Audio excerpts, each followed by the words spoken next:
The night air over suburban Dallas was heavy, the kind that pressed against the skin and made every sound sharper. Sirens wailed behind a black SUV gliding down the feeder road. Blue and red strobes flashed against the rear window like impatient fists of light. The driver slowed, pulled over onto the gravel shoulder. Dust rose, drifted, then settled under the pulsing colors. Officer Miguel Martinez stepped out of his cruiser, boots crunching on gravel. His flashlight beam slashed across the back glass, catching a man's silhouette frozen at the wheel. Martinez's hand went to the butt of his holster out of habit, half show, half threat, before rapping hard on the window. Step out of the vehicle. Now. This car is reported stolen. The voice carried the kind of authority that expected no question, no hesitation. Inside the SUV, David Carter, 52, husband of federal judge Eleanor Carter, fumbled with the seatbelt latch. The click echoed louder than it should have. His fingers shook as he reached for the registration packet tucked in the visor. A folder slipped, papers fluttered to the floorboard like wounded birds. He cursed under his breath, the taste of metal rising in his mouth. The world contracted to details. The reek of overheated vinyl, the flashing hazard lights ticking like a metronome of dread, the sweat tracing down his temples. Somewhere beyond the glass, traffic hummed, but it felt impossibly far away. Martinez barked again, closer this time. Fake registration? Think you're above the law? His knuckles rapped the window once more, harder, demanding. The flashlight beam stabbed into David's eyes, washing everything in sterile white. David drew in a long breath, forcing his voice into steadiness. You may want to call your supervisor. Or better yet, call Chambers. The word hung there, strange, cryptic, heavy with implication. Chambers. Martinez's jaw clenched, as if the syllables themselves were insolence. He yanked the handle, ordering the man out again. The SUV door creaked open, hinges reluctant. David stepped out, holding his wallet forward. His government ID caught the patrol car strobes, an official seal glinting, an eagle etched into laminated plastic. Next to it dangled a heavy keychain stamped U, sdistrictcourt.se, a symbol not of privilege, but of proximity to power. The bodycam strapped to Martinez's vest blinked with a tiny red eye. Each flash a heartbeat, each flash a witness. Neither man looked at it, but both knew it was there. Martinez leaned in, voice low, the edge of contempt unmasked. Badges don't lie. Papers do. The phrase was sharp, almost rehearsed. An officer's creed turned weapon. He expected it to cut, to remind the man in front of him that the narrative would always be his. David held his gaze. Behind the panic in his chest, there was another current, cold, assessing. He wasn't only afraid. He was cataloging, recording in his own mind. He thought of Eleanor, her warnings whispered late at night. Someday silence will be the loudest proof. The bodycam's red light blinked again. David's hand did not tremble when he extended the ID closer. His words were measured, almost too calm. Verify before you accuse. Or call Chambers. Martinez's eyes narrowed. He hated the composure more than he hated the words. For a moment, everything was frozen. The dust still hanging in the humid air, the reflection of red-blue strobes in the chrome bumper, the thunder of passing semis muffled by tension. The disciplinary hearing convened in a modest chamber, not the grand marble courtroom people imagine from television. Fluorescent lights hummed above. The air conditioning carried a faint metallic tang, but the atmosphere was no less tense. Every cough, every shuffle of papers echoed like testimony. At the witness stand, Officer Miguel Martinez adjusted his uniform collar. He wore the badge-like armor, polished to a near glare. His jaw was set, lips curled into something between pride and indignation. He cleared his throat, leaned toward the microphone, and spoke with the practiced cadence of someone who had done this before. The suspect was belligerent. He flashed some bogus ID, pretended to know people at the courthouse. Classic intimidation tactic. The words hit the room with the finality of a gavel strike. Behind him, several fellow officers sat in neat rows, arms crossed, heads nodding in mechanical rhythm. It was a choir of silent affirmation, his unspoken chorus. Across the aisle, Prosecutor Linda Shaw lifted one corner of her mouth in a knowing smirk. She turned to the panel of adjudicators. We've seen this pattern before. Entitled Drivers Resisting Lawful Orders. It's textbook obstruction. She didn't need to say more. The implication was already drawn. David Carter was no ordinary citizen. He was someone who believed status excused him. Martinez straightened further, voice swelling. I've pulled over dozens like him. Every time they think connections save them. Not on my watch. He delivered it with the flourish of a man who knew his narrative would land in tomorrow's papers. At the clerk's table, Daniel Kim, 26, shifted uneasily. His eyes wandered from Martinez's confident posture to the pile of case folders stacked precariously on the desk. A corner of one file jutted out, stamped in bold red letters. Internal Affairs. For a fraction of a second, Daniel's breath caught. Why was that file buried, ignored, covered hastily under supplemental reports? He blinked hard, then forced his gaze back to his notepad. This was not his place. Not yet. But the image clung like static. Martinez kept speaking, weaving a story in which every move of David Carter's was aggression. He stepped out of the vehicle with attitude. Wouldn't follow simple commands. Tried to throw around big words like he knew the law.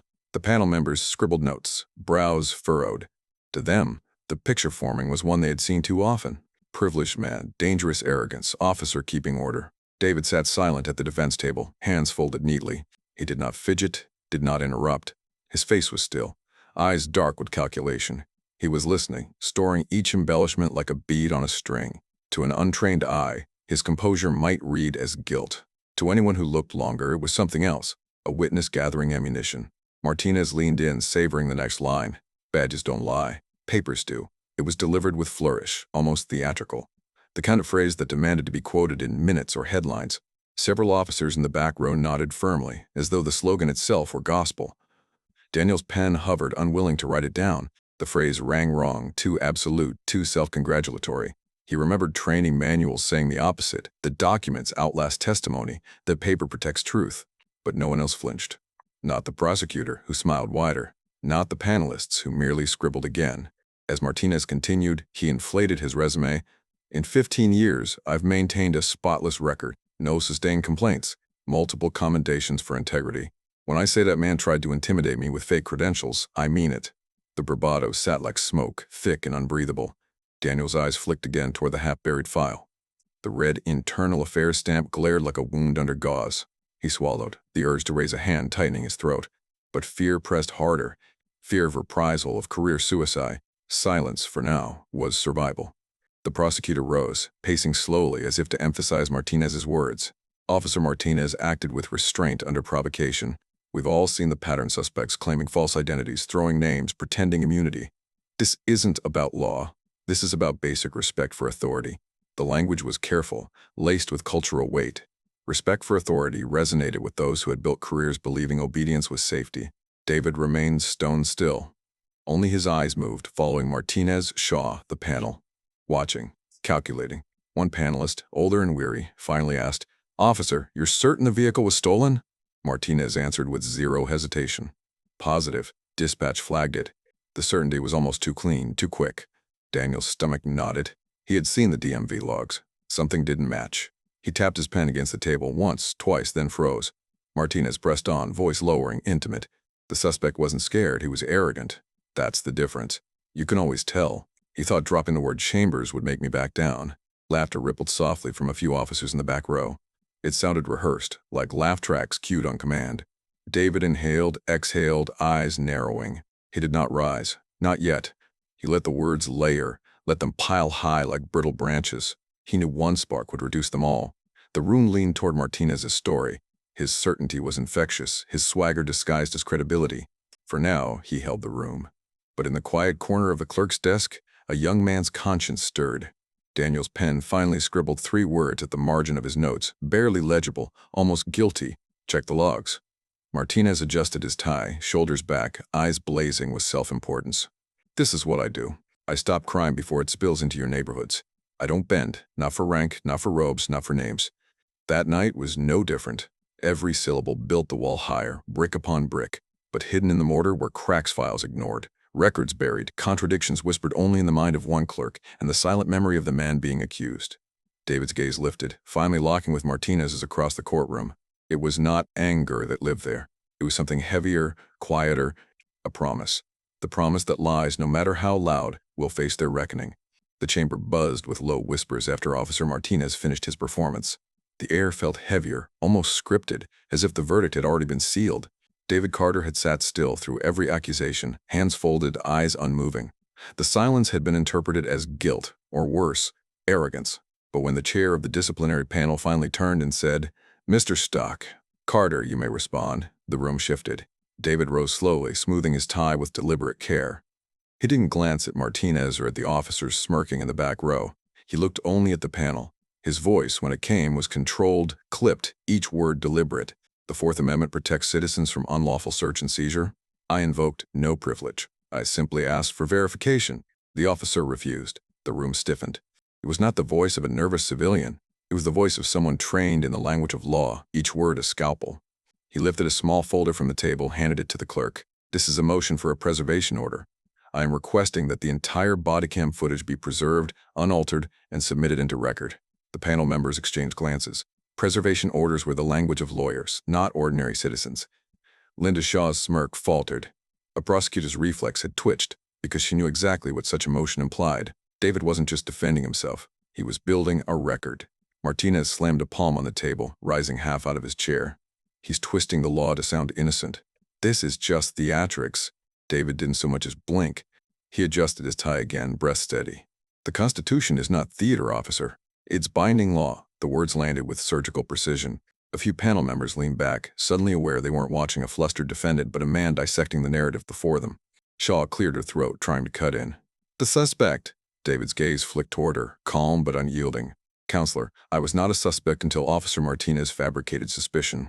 The vehicle is registered in my name. The DMV records, which I expect are accessible, will confirm as much." Her mouth tightened. For a moment, the chamber was silent except for the hum of the fluorescent lights. Then David continued, softer but sharper. "I did not raise my voice that night. I did not resist. I asked one question: verify before accuse. That request was refused. And tonight, I hear the officer tell you that badges don't lie."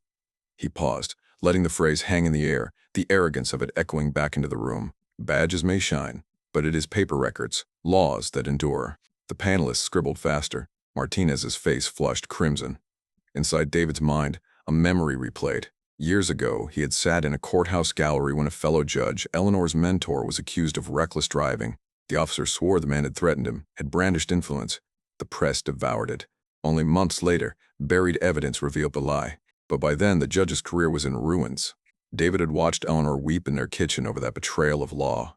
"Someday," she whispered then, "silence will be the loudest proof." Tonight, he carried that whisper like armor. He would not let silence bury him, or anyone else, again. Martinez couldn't contain himself. "You're grandstanding. You think quoting amendments makes you innocent?" David finally turned his gaze on him, cool, unwavering. "Or maybe I've lived long enough in the law to know when it's being broken." The officer's breath caught. For the first time since the hearing began, the swagger cracked. David returned to the panel. His tone shifted from defensive to instructive, the cadence of a teacher guiding students through precedent. "In Mapp v. Ohio, the Supreme Court made clear that unlawfully obtained evidence cannot be used against a citizen. In Terry v. Ohio, the limits of stop and frisk were defined to prevent arbitrary harassment. And in my case, the officer had no verified stolen report, no probable cause, only presumption." He let the citation settle, not as a law lecture, but as bricks building a wall of credibility. Several officers in the gallery shifted uncomfortably. The language of law wasn't theirs to counter. Shaw tried again. "Mr. Carter, are you a practicing attorney?"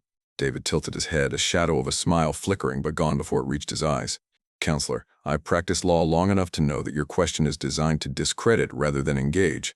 What matters here is the truth, and the preservation of evidence will reveal it." The panel murmured, one member tapping his pen against the desk in agreement. The tension thickened. Martinez fumed, knuckles white against the table. "He's playing you. He's making this about him being smart, about him knowing people." He said, "Call chambers. What does that even mean?" The words came out like a plea, desperate, no longer commanding. David exhaled slowly, looked to the panel, then back to Martinez. "Your Honor, there's a reason I knew to call chambers, but perhaps that explanation should wait." He left the words there, suspended, enigmatic, a hook the room couldn't resist. The gallery erupted in whispers. "Chambers? What chambers? Does he mean the judge's chambers? Who is this man?" Even Shaw looked rattled, her composure breaking for the first time. David sat back down with quiet dignity, fingers steepled. The silence he left behind was not weakness anymore. It was power. The air itself seemed to tilt toward him, away from the officer who had once dominated it. For the first time, the panel wasn't leaning toward Martinez's certainty. They were leaning toward doubt. The shift had begun. The chamber had shifted after David spoke, but tension still coiled in the air like a live wire. Officer Martinez bristled in his seat, the prosecutor scribbled furiously, and the panel whispered among themselves. Doubt had crept in, but the balance of power was still fragile. Then came the sound no one expected, the heavy oak doors at the back of the room swinging open. Every head turned. Standing framed in the doorway was a woman in her 50s, tall, composed, her presence commanding even before she spoke. Federal Judge Eleanor Carter. The black robe draped over her shoulders seemed almost to drink in the harsh fluorescent light, yet its edges caught the glow in streaks of gold. With each step forward, the fabric moved as if in slow motion, rippling authority into the room. Gasps rippled through the gallery. Chairs scraped, people half rose, unsure if they should stand in respect or remain still. At the clerk's table, young Daniel Kim jolted upright so fast his pen slipped from his fingers and clattered loudly against the tile. The sound rang through the chamber like a dropped gavel. Eleanor walked steadily down the center aisle. Every footfall was deliberate, echoing against stone. She did not glance left or right. Her eyes, sharp and unwavering, locked straight ahead on her husband. David's head tilted slightly toward her, not in surprise, but in recognition. As if her arrival was not chance, but inevitability. She reached him, placed a hand gently on his shoulder. For the first time that evening, his mask of composure softened. The faintest exhale escaped him, almost relief. Eleanor turned then, facing the entire room. Her gaze swept the panel, cut through the rows of officers, and finally landed squarely on Martinez. Her voice was even, measured, carrying the weight of years on the bench. "This man you call suspect is my husband, and I am not a witness here. I am the sitting judge of this district." The chamber erupted. Gasps, murmurs. Someone in the gallery swore under their breath. Prosecutor Shaw paled, the pen slipping from her grip. One officer in the back audibly muttered, "Oh, hell." Martinez's mouth opened, but no words emerged. His confidence evaporated so quickly it left him blinking, searching for air. "Who even are you?" he began, voice cracking. But the sentence died in his throat. Because in that instant, with the robe catching light along its golden trim, Eleanor Carter was not merely a woman entering the room. She was the embodiment of the law itself. Inside Eleanor's mind, the silence was deafening. Years of compromise, of restraint, of watching others trampled by the very system meant to protect them. Those memories pressed against her chest like stones. She had told herself again and again that judges must remain neutral, must never step into the fray. But neutrality had a cost. She had seen it in ruined reputations, broken families, silenced truths. "Bao nam gichim long," her thoughts murmured. "En hinglan nai nai no twayam meninon hinkakong singbai nong hinonat." She took a step closer to Martinez, her heels striking the floor like hammer blows. His eyes darted, searching for support from the prosecutor, the gallery, the panel. None came. "You wanted to know who I know?" she said, voice rising just enough to pierce the stunned silence. She lifted her hand, pointing calmly, decisively, at herself. "You're looking at her." The words detonated like a charge. The panel froze, their pens hovering midair. Shaw swallowed hard, her throat bobbing visibly. The officers in the back shifted uncomfortably, their earlier nods and smirks evaporating into downcast eyes. Daniel Kim stared, wide-eyed, heart pounding. He realized in that instant that the red internal affairs file he had glimpsed wasn't just paper. It was the ghost of every lie Eleanor was now about to exhume. Martinez tried to rally, his voice faltering but desperate. "Why? Your Honor, this is improper conflict of interest." Eleanor cut him off with a stare so sharp it silenced him mid-syllable. "Improper is branding an innocent man, a criminal. Improper is bending the law to fit your arrogance. Improper is believing a badge is shield against consequence." The gallery erupted in murmurs again. The words sliced through the chamber with surgical precision, each accusation undeniable. David sat quietly, watching his wife reclaim the battlefield. The corner of his mouth tugged upward, not in triumph, but in recognition. This was the moment they had both known would come. Slow motion seemed to grip the room. The robe shimmered with authority. The gold trim along its hem caught the flicker of fluorescent light. Eleanor's presence reversed gravity itself. The weight of credibility no longer rested on Martinez's shoulders, but on hers. She glanced once toward the panel. "You may proceed as you see fit," she said calmly, "but understand this. I will not allow lies to stand unchallenged. Not against my court. Not against my family. Not against this Constitution." Her hand rested again on David's shoulder. The gesture was not just intimacy. It was declaration. He was not alone, and neither was truth. Silence reigned, except for the faint hum of the bodycam's red light still blinking for Martinez's chest. That unblinking eye now felt less like a tool of control and more like an omen of his undoing. Everyone saw it. Everyone knew. The reveal had not only changed the narrative, it had flipped the very architecture of power in the room. The silence after Eleanor's declaration still lingered when she turned toward the panel. Her robe swayed gently, the gold trim catching light like a blade. She spoke with calm finality. "Enter the body cam footage." Unredacted. Entire sequence. The panel chair hesitated only a moment before nodding to the bailiff. A projector hummed to life, its beam cutting a white rectangle onto the wall. The screen flickered, then stabilized. The body cam feed opened with static, then snapped into the dash-lit night. Strobe lights bled across the lens. Martinez's voice filled the room, sharper now in its unfiltered rawness. "Fake registration? You think I care who you know?" The words rang against the sterile walls, more venomous than any retelling. Subtitles crawled across the screen in bold white, syncing with his tone. The letters felt like accusations carved into stone. Pause. Zoom. The footage tightened on David's hands as he held out his wallet, calm, trembling only from adrenaline. His voice, softer but steady, came next. Please verify with DMV before making that claim. Another subtitle flared. Clean, incontrovertible. The gallery erupted in murmurs. People shifted in their seats, some leaning forward, others recoiling as if burned by the sheer contrast between truth and testimony. Eleanor raised her hand. The bailiff froze the screen mid-frame, David's ID catching the patrol lights, the seal glinting like proof incarnate. She turned to Clerk Daniel Kim, confirmed the DMV records. Daniel's voice cracked at first, but steadied. Yes, Your Honor. I've told him twice. There is no stolen report attached to Mr. Beatty. Carter's vehicle. His words were oxygen to the room and poison to Martinez. Martinez lurched forward, voice desperate. That footage is out of context. He was hostile. Eleanor's palm cut the air like a blade. The footage is context. Your words are not. The projector resumed. More moments played. David stepping calmly from the SUV, Martinez's flashlight blinding him, the repeated refusal to check records. Each replay, each subtitle layered another nail into the coffin. Then Eleanor reached for a folder stacked thick with documents. She opened it with the precision of a surgeon exposing evidence.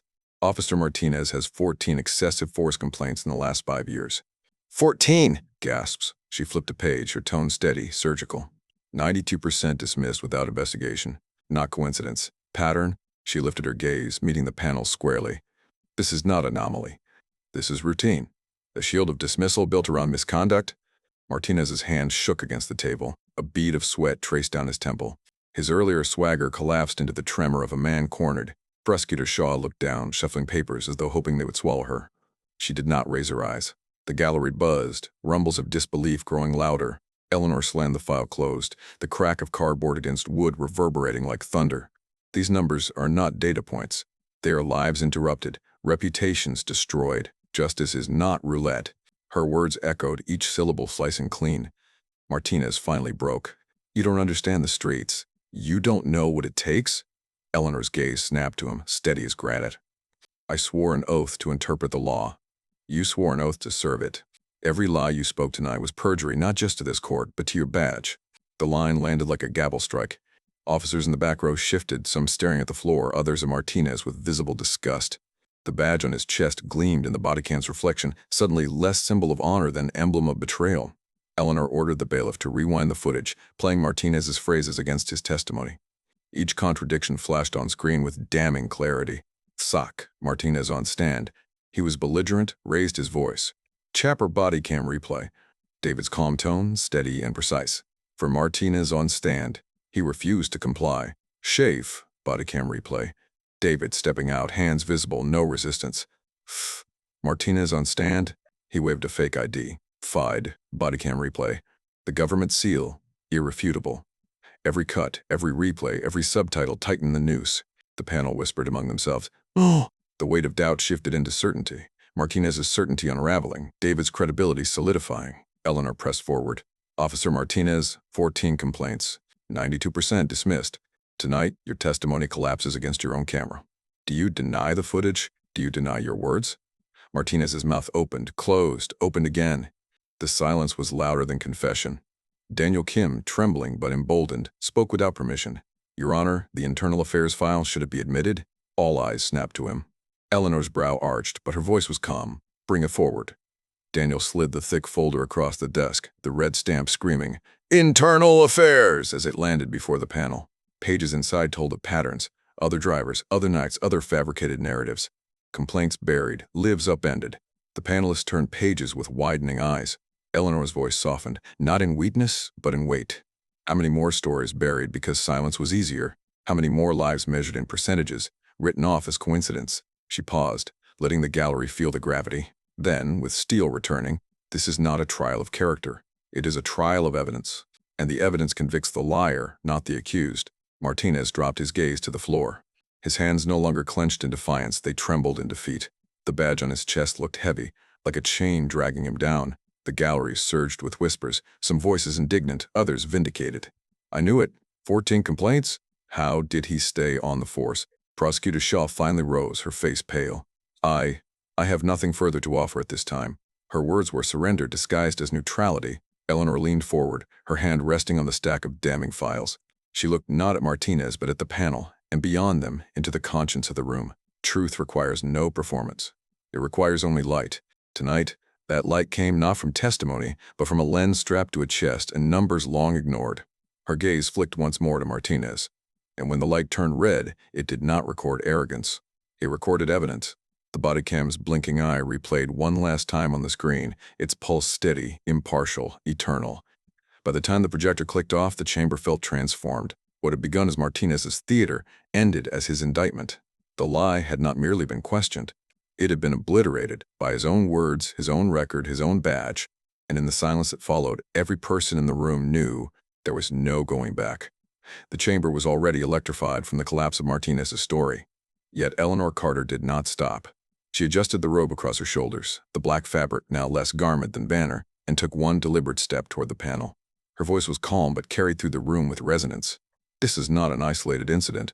This is design. A design where intimidation is procedure and silence is policy. The words froze the gallery. They weren't accusations at one man anymore. They were an indictment of a system. A new slide appeared on the projector.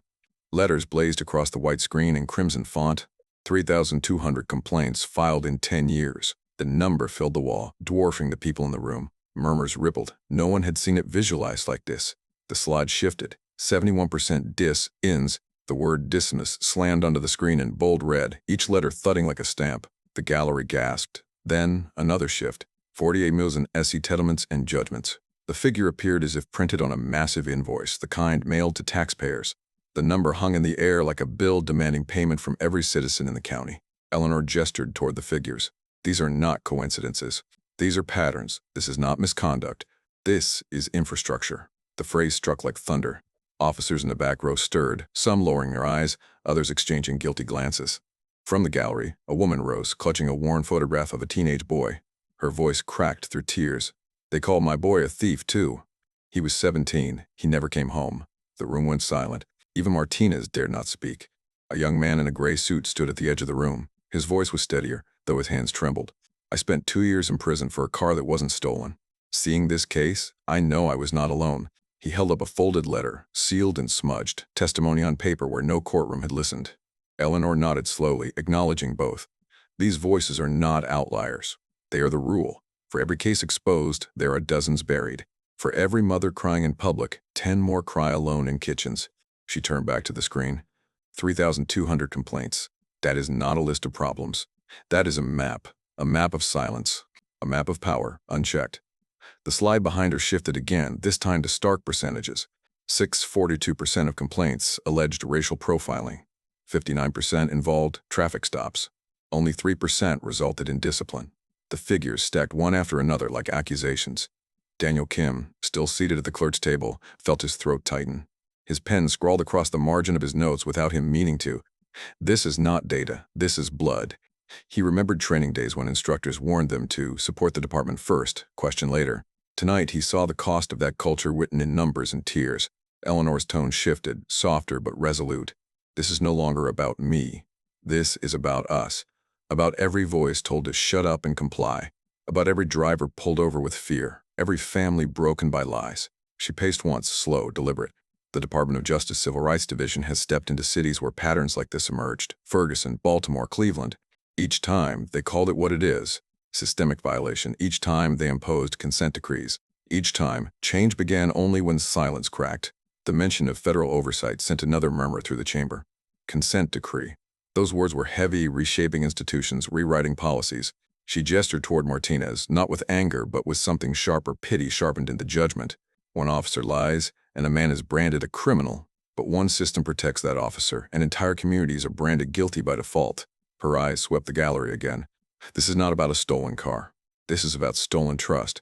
The projector slid to one final image. A simple graph. On one side, a bar labeled, Complaints Filed. It towered. Next to it, a bar labeled, Complaints Sustained. It was barely a sliver. The disparity was obscene, undeniable. Above it, words in stark white. This is not error. This is design. From somewhere near the front row, a retired sergeant stood, hat clutched in his hands. His voice was gravelly, resigned. Judge Carter's right. I served 20 years. I watched good officers leave while bad ones stayed. We all knew the system dismissed more than it disciplined. His voice cracked. We just stopped saying it. His admission hit harder than statistics. Eleanor's voice gathered momentum again, weaving testimonies and numbers into one indictment. Silence is not neutrality. Silence is complicity. And complicity is what turned complaints into dismissals, dismissals into patterns, patterns into deaths. She paused, allowing the words to burn. Then, steady and final, we cannot call this misbehavior. We must call it by its true name, infrastructure. The gallery rose into a low roar of voices, some applauding, some weeping, some simply whispering infrastructure, as if testing the word's weight. The panel scribbled furiously. For the first time, their eyes betrayed fear, not of Eleanor, not of David, but of the truth itself, that the problem was bigger than any one officer, bigger than any one case. Daniel Kim closed his notebook. His hands trembled, but his eyes were steady. He knew then that he would not stay silent. Not again. When the projector dimmed and the slides faded, the chamber remained haunted by numbers hanging in the air, by voices that would not be silenced again. The bigger picture had been drawn, not in theory, but in evidence. And the conclusion was unavoidable. This was not misconduct. This was infrastructure. The chamber was no longer a courtroom. It was a crucible. Evidence had been laid bare, lies scorched into ash, and the gallery held its breath for the final blow. Even the fluorescent hum seemed to falter, waiting. Eleanor Carter stood tall at the bench. She had not asked to preside here. She had not planned to. Yet the robe across her shoulders and the truth in her hands made refusal impossible. She lifted her chin, eyes sweeping across the room, pausing at Martinez. He sat slumped, shoulders hollow, the badge on his chest gleaming like a relic about to be stripped. Eleanor's voice rang clear. Officer Miguel Martinez, you are hereby removed from duty, pending federal charges for perjury and civil rights violations. The words detonated like a gavel strike. Short, final, irrefutable. The panel stiffened. Prosecutor Shaw's pen slipped from her hand. The gallery erupted. Some gasps, some applause, some muffled cries. Martinez lurched forward, hands trembling on the table. You can't! You don't have! Eleanor cut him off with nothing more than a glance. Her voice sharpened. Every oath you swore is undone by the lies you spoke. Every defense you offered is obliterated by your own record. She turned to the panel. This chamber will forward findings to the Department of Justice Civil Rights Division. Federal oversight begins now. The room buzzed. Consent decree, federal charges, oversight. The vocabulary of consequences had entered the bloodstream. Eleanor's voice deepened, resonant, carrying the cadence of history. I was silent when others were stopped. The gallery hushed. Each word dropped heavy as stone. I was silent when others were shamed. The officers in the back shifted uncomfortably. The retired sergeant bowed his head. I was silent when others were stripped. A mother clutched her son's photo tighter, tears streaking her face. Eleanor's hands pressed against the desk, her body leaning forward, her voice cutting like a knife. I will not be silent today. The chamber erupted, not in chaos, but in the raw exhale of truth. The anaphora rang not like rhetoric but confession. Repentance turned into resolve. Martinez shook his head, whispering, "This isn't justice." Eleanor's eyes burned into him. Justice is not the gavel-striking wood. It is the heart that no longer trembles. Justice is not silence broken. It is silence refused. The proverb settled like scripture. The gallery rose to its feet. Applause, sobs, murmurs. Some stood in reverence, others in release. Daniel Kim found himself clapping without realizing it, tears stinging his eyes. He was not applauding Eleanor alone. He was applauding the courage to refuse silence. Eleanor raised her hand, and the room quieted. This verdict is not mine alone. It belongs to every person silenced, every complaint dismissed, every voice told to comply. This is not an ending. This is a reckoning. She closed the folder on her desk. The sound reverberated like a final gavel. Let the record show. Truth does not need permission to speak. Martinez sagged in his chair, his face pale, his hands limp. The badge that once shone like armor now gleamed like evidence of betrayal. Shaw gathered her files with trembling fingers. She avoided Eleanor's eyes, knowing her role in enabling silence. The panel scribbled signatures, their pens moving quickly, decisively. The gallery stood united, ordinary citizens witnessing something extraordinary. The law, not as performance, but as conscience. David Carter looked at his wife. Pride glimmered in his tired eyes. She had carried the battle across the line he could not cross. She had turned the ambush into a tribunal. He whispered, just loud enough for her alone. You refuse silence. That is justice. Eleanor didn't smile.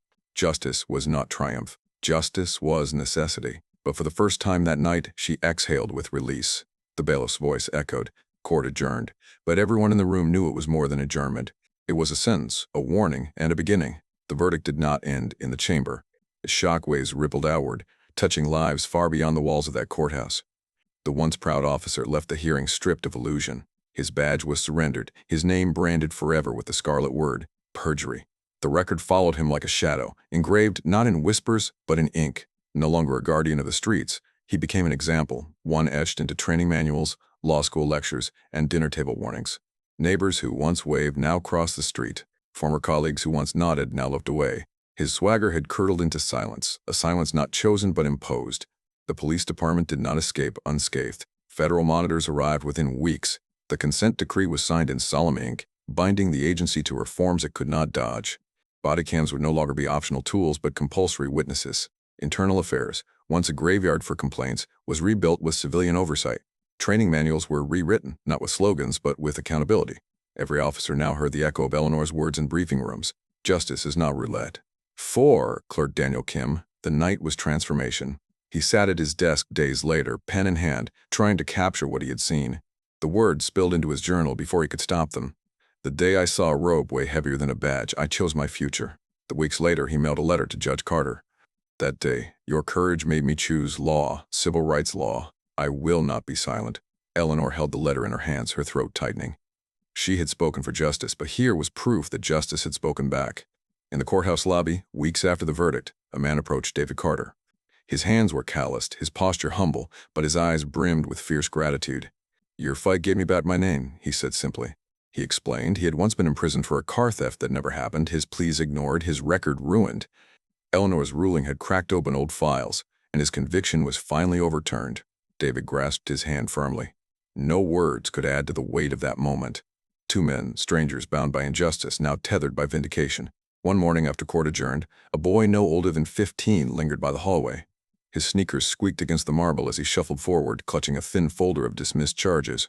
He had been branded a thief, accused of stealing a car he had never touched. The charges had been dropped quietly after the decree, but the shame had remained. When Eleanor passed, he rushed forward, tears streaming. He wrapped his arms around her waist. They said I was nothing, but you proved I wasn't. Thank you. Eleanor froze for a moment, then knelt to meet his eyes. She brushed his hair back gently. You were always more than their words. Never forget that. The boy nodded, holding the folder like it was a diploma, not an indictment. Change took root not only in policies but in stone and bronze. Months later, the courthouse unveiled a new plaque. The old motto engraved decades earlier, "In law we trust," had been replaced. The bronze gleamed with new words. The hall of equal measure citizens gathered, some applauding, some weeping. Children touched the letters with their fingers as if memorizing them by touch. Across the street, the city council renamed the square in front of the courthouse. A new sign rose, bold against the skyline. Square of Consequence. It became a meeting ground for vigils, protests, and celebrations of reform. Tourists snapped photos. Activists laid flowers. Survivors of wrongful stops traced the words with reverence. And what of Eleanor Carter? One evening, long after the crowds dispersed, she stood alone before the plaque. Her fingers brushed the cool bronze, the letters catching moonlight. Her voice was barely a whisper.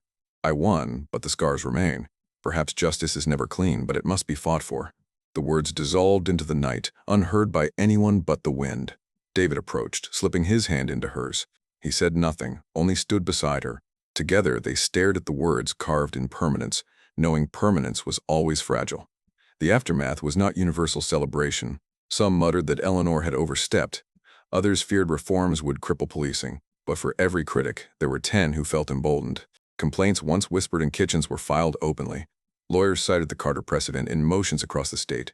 Students wrote essays about the square of consequence, and mothers told their children, if they call you a thief, remember the judge who said no. Justice, in the end, did not arrive clean or easy.